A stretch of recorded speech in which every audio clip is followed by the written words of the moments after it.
Bonjour à toutes et à tous.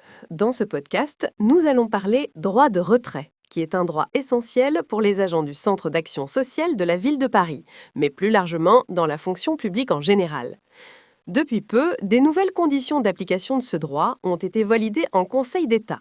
Mais avant d'aller plus loin, peux-tu nous expliquer de quoi il s'agit ? Eh bien, le droit de retrait, c'est un droit fondamental reconnu à tout agent du service public. Il permet de quitter son poste de travail s'il existe un danger grave et imminent pour sa vie ou sa santé, ou encore en cas de défaillance des systèmes de protection mis en place par l'employeur. C'est prévu par le Code du travail et par le décret du 28 mai 1982. Et récemment, le Conseil d'État a rendu une décision importante à ce sujet. C'est bien ça ? Absolument. Dans un arrêt du 21 mars 2025, le Conseil d'État a reconnu le droit de retrait d'un agent dont l'employeur n'avait pas respecté les préconisations du médecin du travail pour aménager son poste.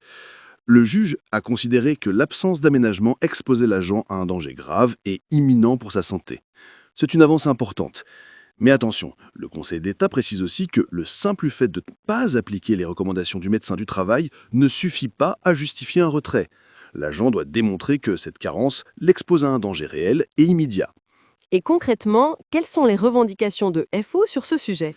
Nous revendiquons le respect systématique et immédiat des préconisations du médecin du travail, sans délai ni arbitrage administratif, la mise en place rapide des aménagements de postes pour les collègues vulnérables, la formation des encadrants sur le droit de retrait et les obligations de l'employeur en matière de santé au travail, la protection des agents qui exercent leur droit de retrait pour qu'ils ne subissent ni pression ni représailles, enfin, l'application de jours de télétravail dérogatoires supplémentaires sans restriction arbitraire afin de préserver la santé des agents.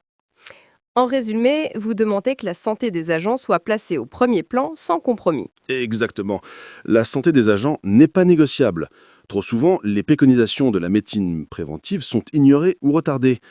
FO est là pour rappeler que le droit de retrait est un droit, pas une faveur.